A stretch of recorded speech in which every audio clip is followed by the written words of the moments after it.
How's it going, everybody? It's Clint from the Diehard MMA podcast. This is UFC Vegas 259, most stacked card of the year. Me and my guest, Matt Holt, break the whole thing down from a betting perspective. Check it out at the link below. Head on over to odds.com. Give us a like while you're at it, and have a good week. Good luck on all your betting action.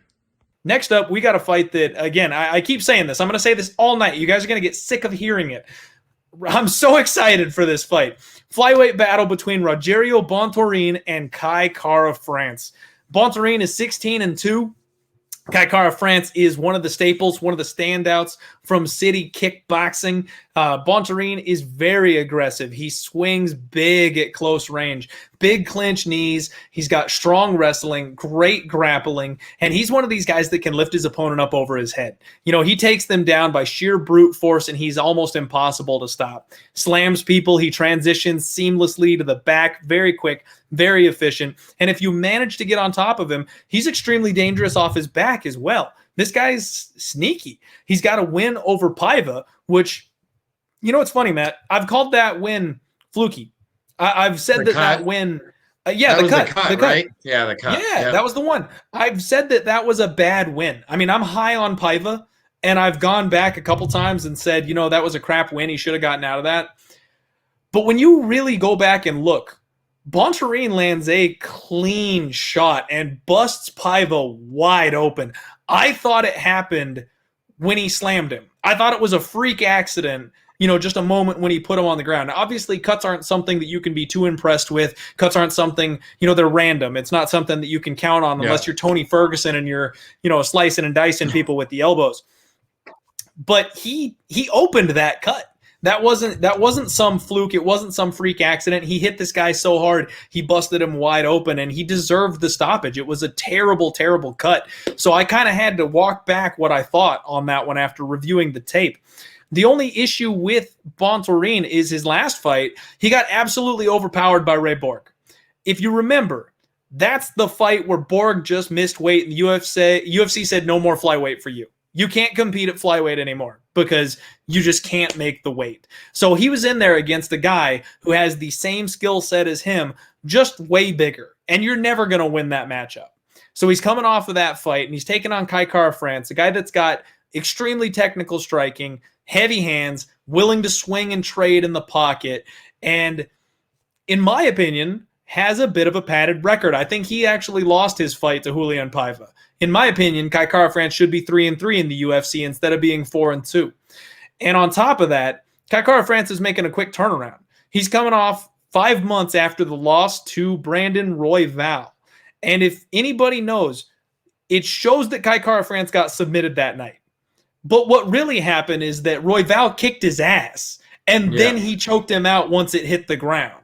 Like he got on a standing guillotine and choked him out after he got destroyed by clinched knees and the long rangy kicks of Brandon Royval. Honestly, we've seen Kai Kara-France wobbled in almost every single fight that he's been in.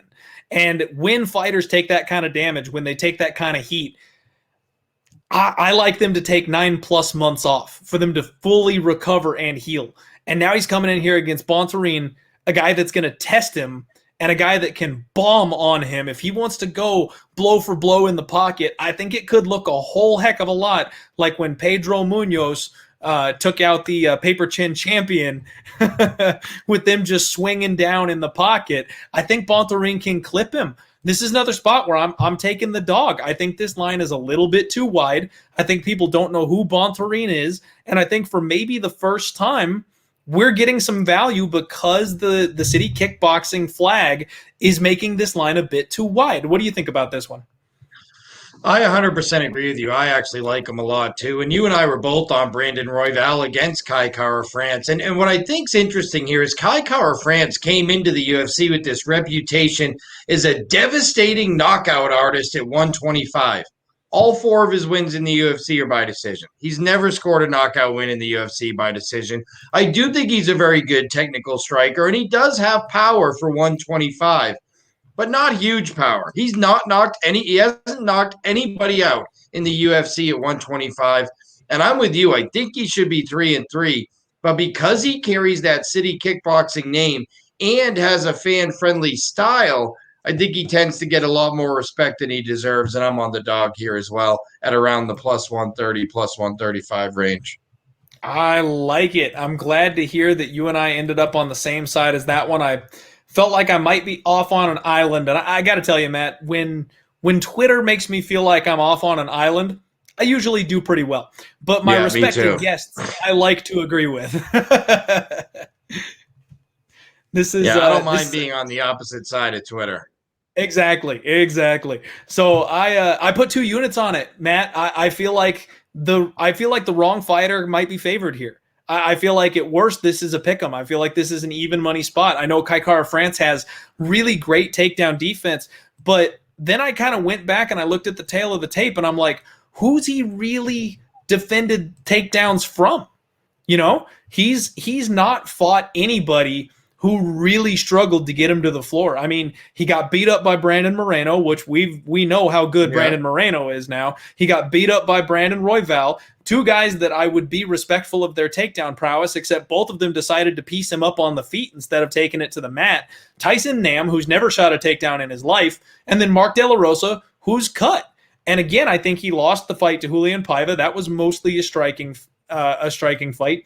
And then the Elias Garcia fight, which he's another guy who hasn't fought since the Kai Kara France fight back in 2018, may not even be in the UFC anymore. We don't even know at this point. I haven't seen anything about him being cut, but who knows who he is? Who is Elias Garcia at this point? Yeah. So I feel like Kai Kara France is maybe a little bit fraudulent. I don't think he's deserving of this line. And I think that people just don't know who Rogerio Bontorin is. I put 2 units on him. I got another big shot here at the underdog. Yeah, and I don't blame you. I think the underdog's definitely the look here. I wouldn't be surprised if we get closer to fight night. This one is going to interest me where the line goes because the city kickboxing guys tend to get money fight week when Adesanya is up top. So I'm not sure if waiting is the best or get it now. I felt this morning like you should probably get it now because this dog's going to be the sharp side, but they tend to always bet the city kickboxing guys. So it's going to be interesting to see where this one ends up. So first off, we hit 500. We got 505 live viewers. Y'all did it. What's up? Thank you very much for spending your Monday night with us. Let's go. It's been a while since we've hit that number. I am pumped up. I couldn't agree more with you, Matt, though. The problem for me, though, so far, we were right to get in early. It looks like Bontorin's already down to plus 115. I have no idea. I wish I had gotten in earlier at that plus 140 price tag, plus 145 price tag, but it looks like we might be on the sharp side here because you're absolutely right. They love the city kickboxing. I think money's going to come back on Kai Kara France, especially when people see him as a minus 130 or minus 140. I think it's going to flood back the other direction. So if you missed the boat, you can probably get a better line by fight time. I still don't hate it at plus 115 or plus 120. I still think it's a dog spot, so go for it.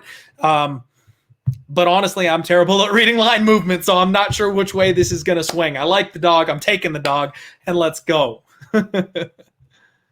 All right. Yeah, that's right. All right. We got to highlight the chat here. Everybody getting pumped up. We got it. We're all over it. We got that 500 party in the chat here. How's everybody doing? All right.